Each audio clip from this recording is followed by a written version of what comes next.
What is up, everyone? Welcome to the Optimus Fantasy Football YouTube channel.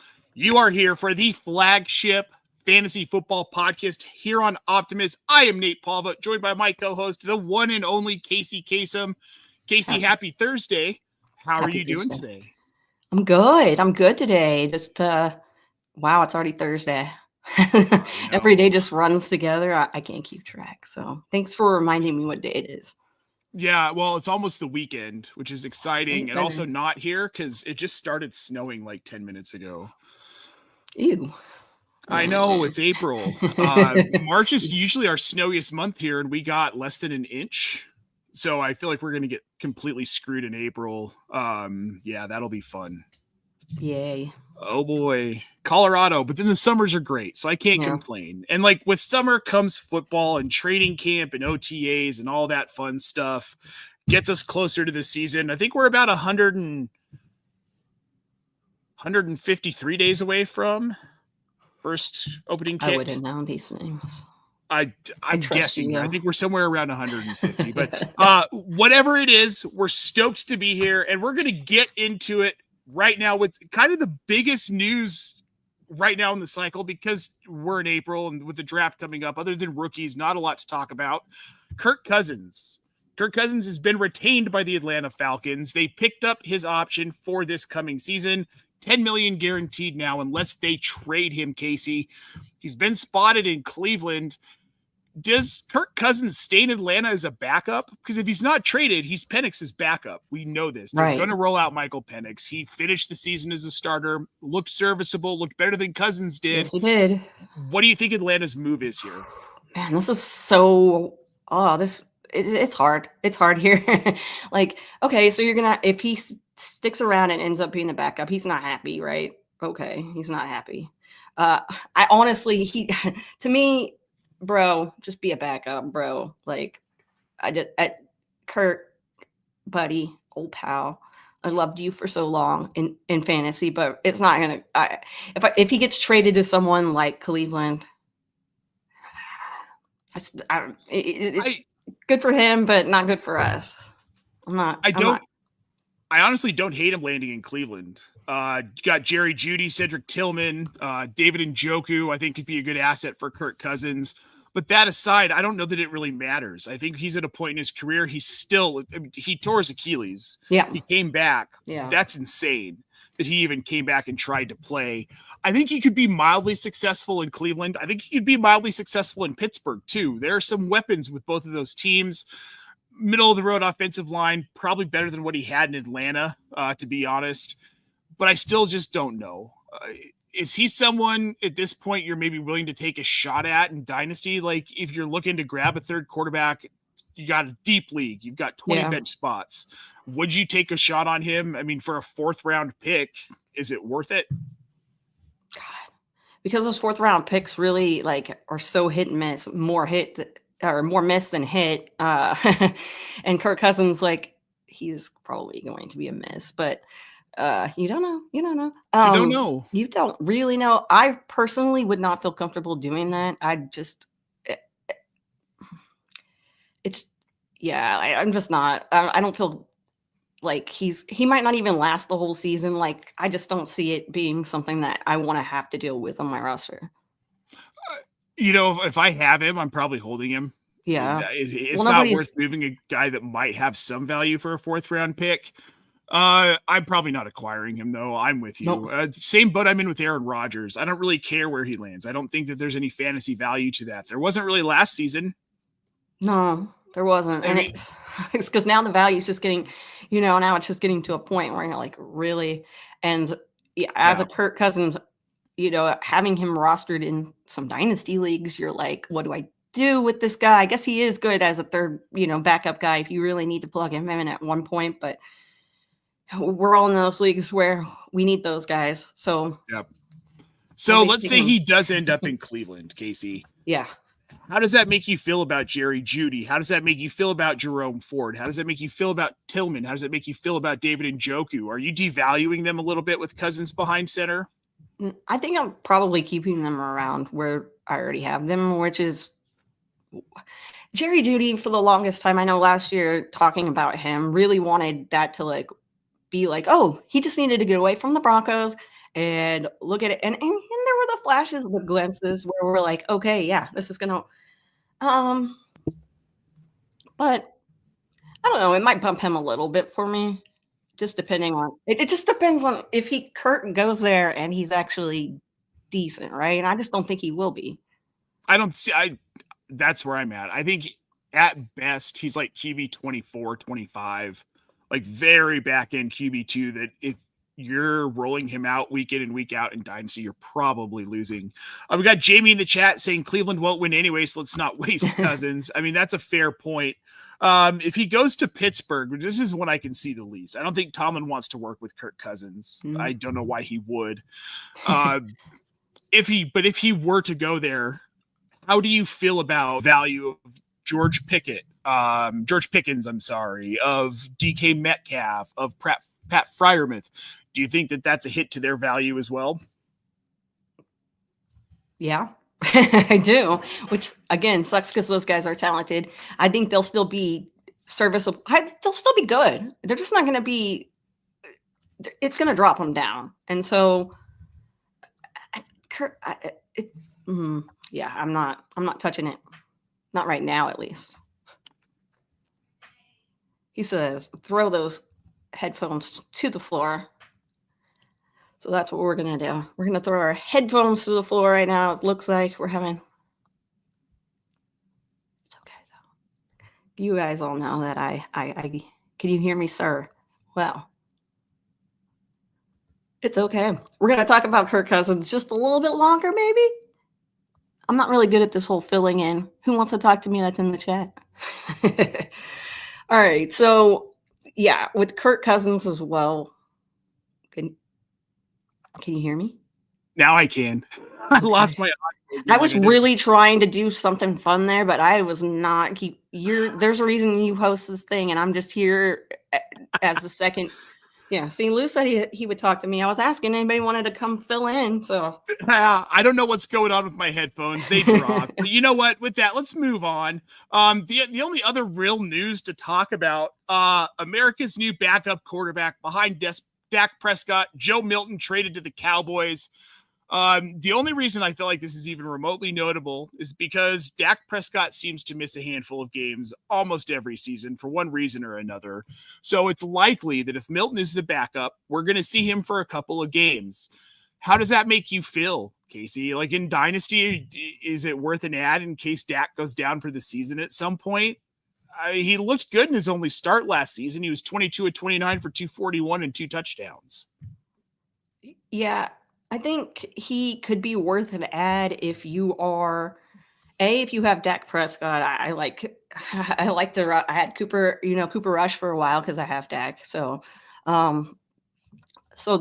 that is one reason why I think he would be. And because, like you said, few games missed. Now Cooper Rush looked pretty decent. I mean, he was serviceable in some games. Like I played him in a few games. So the thing is, I like my backup quarterbacks to have a lot more behind them, like a little bit more, we haven't seen them as much as some of these backup quarterbacks.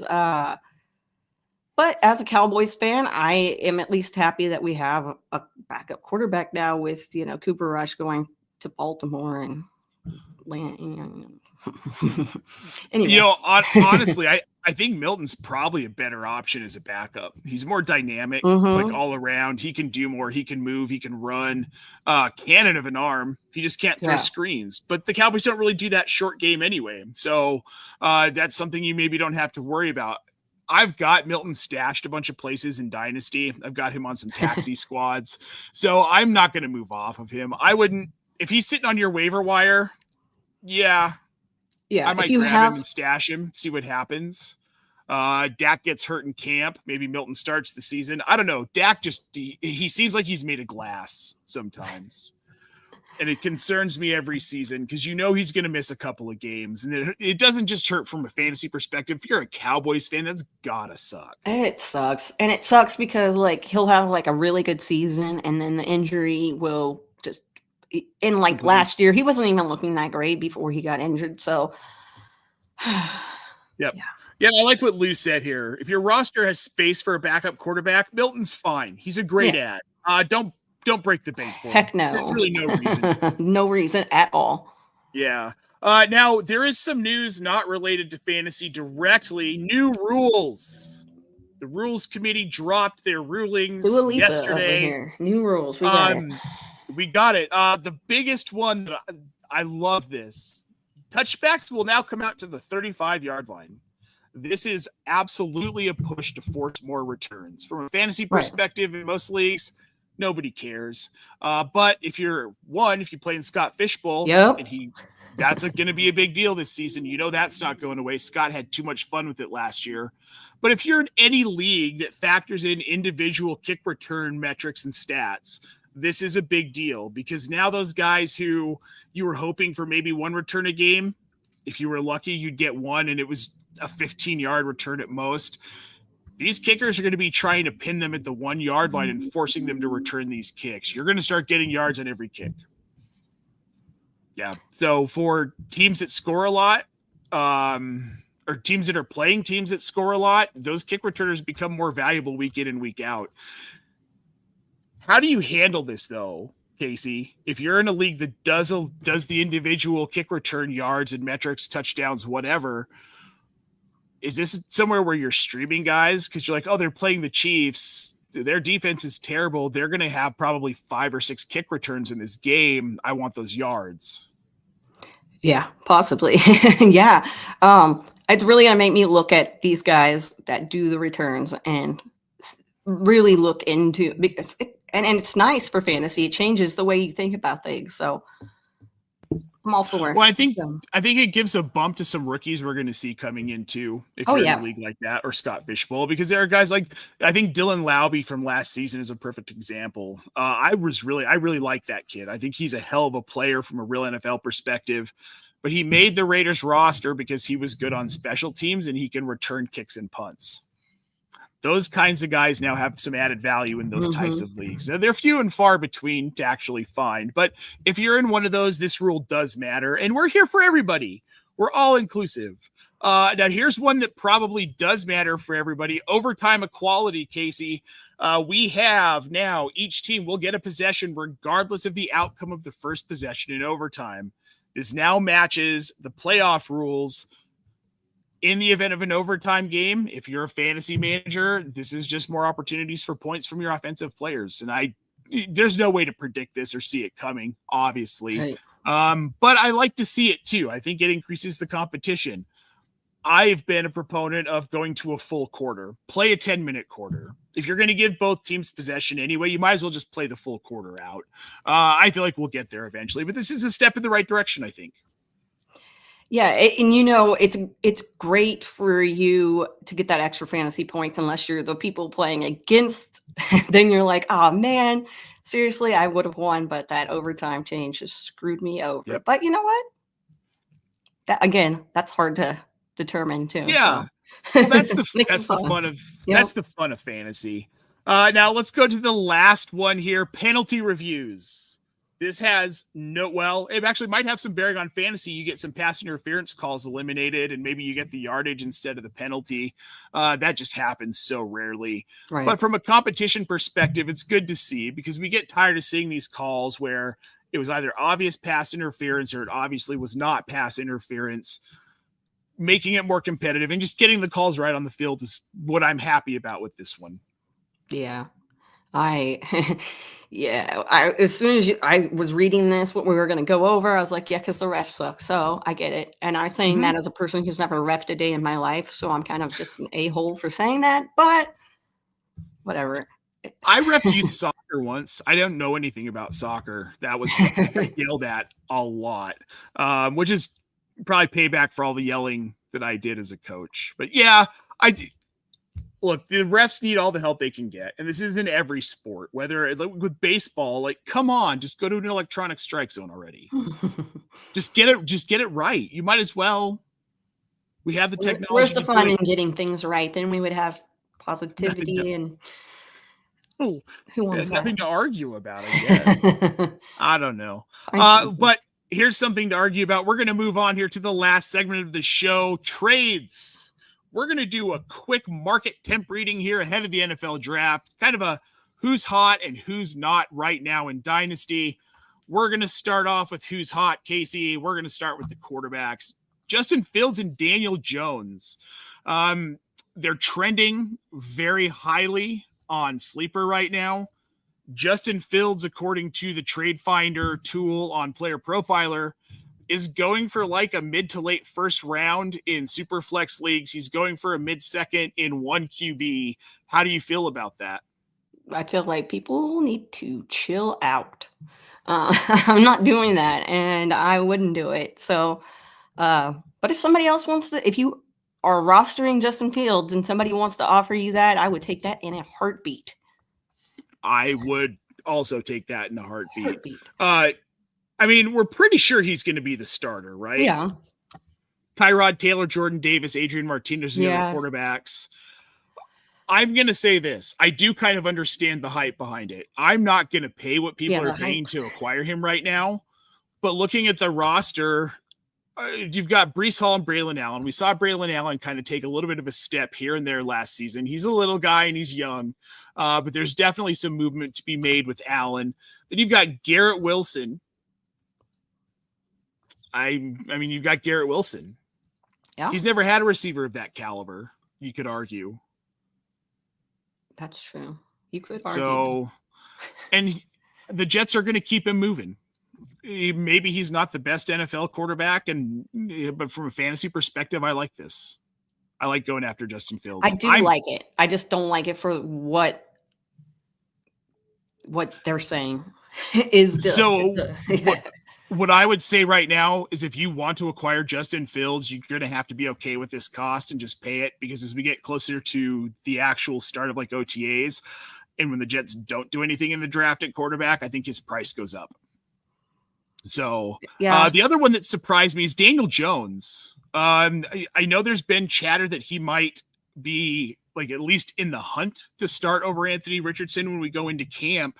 But it seems like people are a little bit higher on him than that, thinking that maybe he will win the job or at some point will get that job and retain it for this season and maybe next. Do you think that's a fair assessment, Casey, of the situation in Indy with Daniel Jones? Yeah, and so I can see where people are coming from on this one.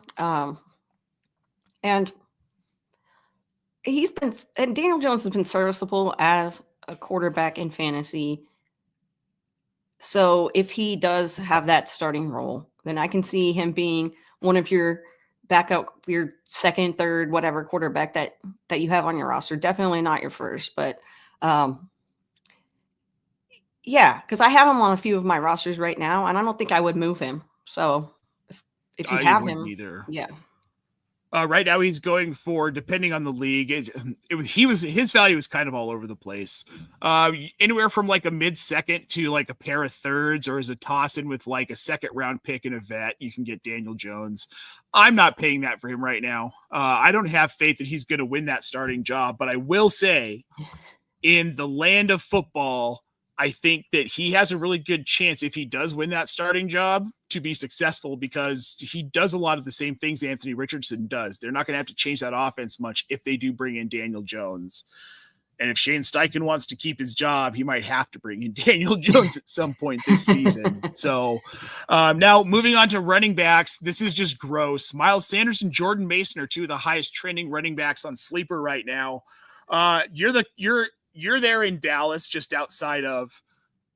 What's the chatter around Slime Sanders going to the Cowboys? Is there some perception that maybe he's going to have a bigger role than we're thinking, like above and beyond what Javonte Williams will do in this offense? Or is this kind of a, let's see how he does in camp type acquisition? Yeah, more like that. Yeah, because honestly, I try to keep that. Like, I haven't listened to Dallas sports radio in quite some time. I'm sorry, the fan, but I just haven't. But now I kind of want to, just to hear what the chatter is more, because I've seen little things, but I haven't, So especially when it comes to the Cowboys running back situation, I never give it like too much of a thought. But that's just kind of my Cowboys fandom coming through, just knowing what happens. Oh, I get it. I'm not excited about it. I don't know why people No. are rushing to acquire him. It's Miles Sanders. It's Miles Sanders, guys. He's not that good. Yeah, he's always been He's just not that good. Oh, maybe one day. Maybe we'll get Miles Sanders to maybe. No, it's not going to happen. The other one, Jordan Mason. He's the second highest trending running back on Sleeper right now. I don't really get it. He's the second most added running back on Sleeper. He's in Minnesota now. We got super hyped on him as a major, had to have handcuff last season. He didn't really produce when he was on the field, but 1 or 2 games. Wasn't that impressive. Mm-hmm. Now he's in Minnesota behind Aaron Jones. Aaron Jones doesn't get hurt, people. Aaron Jones doesn't miss games. He's missed a handful in his career, but I don't see it happening this year in Minnesota. So you're banking on them using 2 backs if you're going after Jordan Mason. What do you think the chances that Jordan Mason has any sort of fantasy relevant work this season, Casey? I'm not sure he will. He might have a game of maybe fantasy relevant work. I'm not saying it. He could be a guy that you have on your roster that you have to plug in on a bye week when you have nothing else. But I'm not sold on having. I think we talked about him last week. I'm not even positive that we did. We talked about somebody that we may have talked about him last week. And I haven't changed how I feel about him. Honestly, there's only a few handcuff quarter or running backs that I feel like are even more. Yeah, I'm just not. No, I'm not a handcuff guy. I'm just not. I've never rostered Isaac Guerrero. I never rostered Jordan Mason. Ty Chandler was never a guy I rushed after. Alexander Madison, I have never had on a roster very much. And I'm very proud of that. See, we're talking about basically the same teams here. They always seem to have the running backs you want as a handcuff, I guess. Yeah. Let's move on to wide receivers. These I actually get. Tutu Atwell, Los Angeles Rams. This, I think, is a guy you should go out and acquire.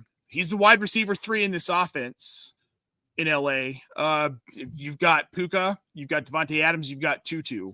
Mm-hmm. Devontae Adams spent a lot of time in the slot last season. He might spend a lot of time in the slot here in this Rams offense. If he does, Tutu Atwell's that other X receiver. I would go out and get him. His price isn't super high right now. He's basically been a toss-in in every trade I could find that he was involved. That's exactly the type of guy that I love to go after. As one of those guys you can get in a toss-in and just throw him in. Ask, add him in when you're out there sending your trade requests, because the wide receivers, those wide receiver 2s, wide receiver 3s have a better shot at hitting than those handcuff running backs. So yeah. Well, and Tutu Atwell, for better or for worse, he's 5'9", he's a little guy, but he's quick. Going into his 5th season, I don't think Jordan Whittington, Quintez Cephas, or Xavier Smith are better wide receivers than Tutu Atwell. No, they're not. No, they're just not. What about Treylon Burks, though? This is a guy that he was drafted in the 1st round. He hasn't really done much of anything. But now it looks like Tennessee is going to be moving on from Will Levis, likely going with Cam Ward at that number 1 pick. Does that give you some hope that maybe Treylon Burks can be a thing in 2025? And is he worth acquiring? Yeah, again, as a throw-in, I'm all about that. He will probably, because of the knee injury that he had, right, probably won't be ready for training camp. But likely not. But yeah, but. So then that's where you want to pounce on the value that you can get there, right? Maybe the guy who, or the gal who has him on their roster is he's not what else? ready. What else do they have? They've got Van Jefferson. They've got Calvin Ridley, which is Jaquan Jackson, Stanley Morgan, Tay Martin, Mason Kinney, and Bryce Oliver, and James Prochet. I'm very big on Calvin Ridley right now, though. I am too. I cool. like Calvin Ridley a lot, especially if they get Cam Ward. That makes me like Calvin Ridley even more. Just a couple of comments here in the chat. We've got Lou saying, I love how every year people forget how bad Daniel Jones is the moment he stops playing. I haven't forgotten. I know he's but bad. Anthony Richardson is pretty bad too. And Jamie here saying, fun fact, do you know that Casey Kasem played the voice of Shaggy in Scooby-Doo? I do. Do you think he did a great job? That wasn't named after Casey Kasem? I was nicknamed after Casey Kasem. So there you go. Lou letting us know Mason was RB9 through 7 games last year before he got hurt. I'm going to equate this San Francisco offense to those Broncos offenses in the late 90s and like very early 2000s. No matter who they put behind center, they got 1,000 yards. That's what Kyle Shanahan does. He comes from the same system. Those were Mike Shanahan offenses. I like that. Okay. You can put anybody in that San Francisco backfield and they're going to play well. It doesn't matter. Those players, their careers never translate outside. Trevion Bell, Olandis Gary. Do you remember those? Mike Anderson. Nobody remembers those guys. Exactly. 3 years in a row, they each had 1,000 yards rushing. So behind Denver's offensive lines. Titan said that they won't allow trade talks for Burks, so they're clearly wanting to keep him locked down there. I think he's a good acquisition. Let's move on to tight ends. This is where it gets kind of yucky, I guess. Tyler Higbee, he's trending up. I do understand it because Tutu Atwell's the wide receiver 3 in Los Angeles, so you figure Higbee's going to see more work. And then you've got Brenton Strange over in Jacksonville. With the departure of Evan Ingram, we've heard a lot of chatter that he might be in line for some additional work. Of note, we talked about before the show, I think it's interesting they didn't bring anyone else in. And people forget that Brenton Strange beat out Theo Johnson and Tyler Warren to start at Penn State when he was in college. So there's some skill there. I think you should go after him. There isn't a whole lot of a market temp on him. So you can probably get him for toss in, 4th round pick, something like that.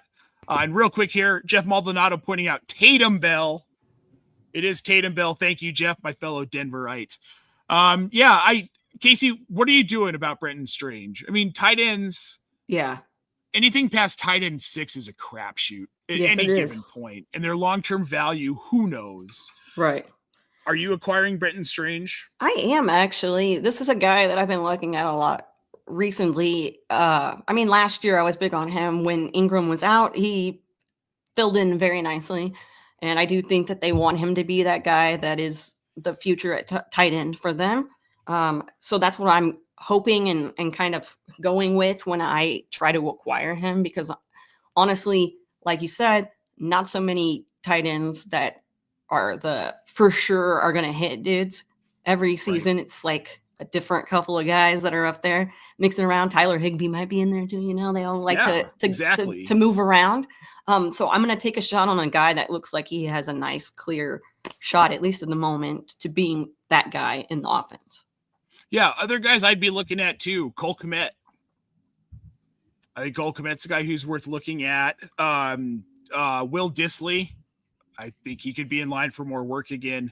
Tight end is just such a fickle position. I hate it. Let's move on, though, Casey, to who's not hot right now. This is a pretty quick one. This is all looking at sleeper trends here.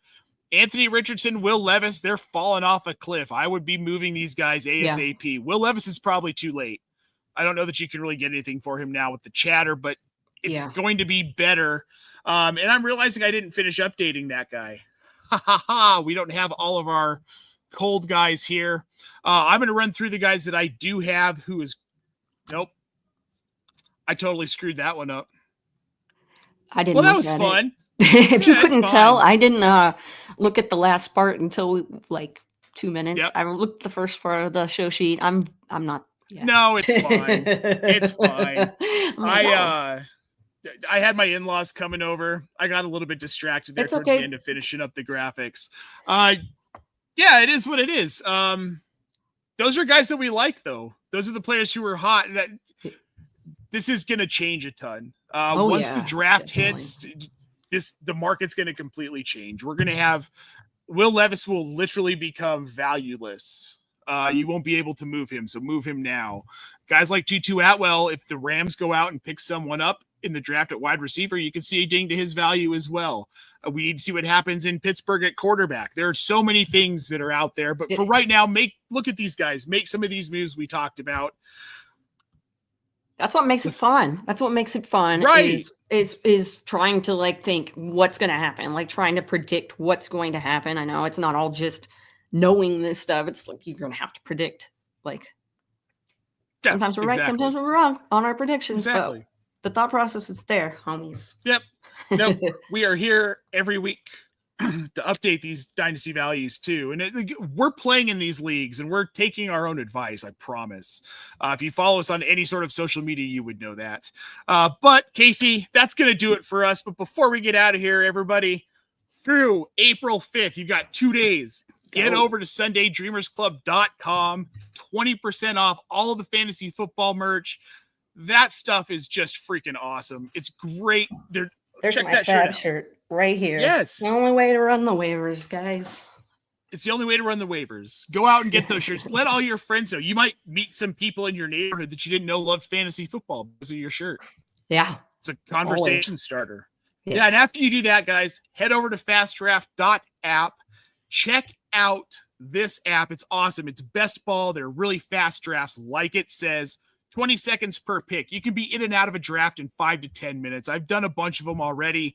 Get into their Origins drafts. These are rookie best ball with tiered points, 1 through 6. You can adjust those up until the season starts. Just get in that draft and get in there with the code Optimus. When you sign up with your first deposit, they will match you up to $50 once you do your first draft. You might catch me in a draft. You might catch Casey in a draft. You might catch Kevin in a draft. You might catch Anand in a draft. We're all try out to there catch drafting. us all. Boom. Yeah, try and catch us all because it's a blast. All right, with that, guys, I want to say, first of all, thank you to everybody who tuned in. Please make sure you like this video and subscribe to our channel. We've got a ton going on. Check us out on TikTok. Check out our shorts channel on here as well. We've got 4, 5, 6, 7 informative videos a day, and we're about to ramp up our content a ton here as we get into the thick of the off season. For Casey Kasem, I'm Nate Palvo. We will see you guys next week.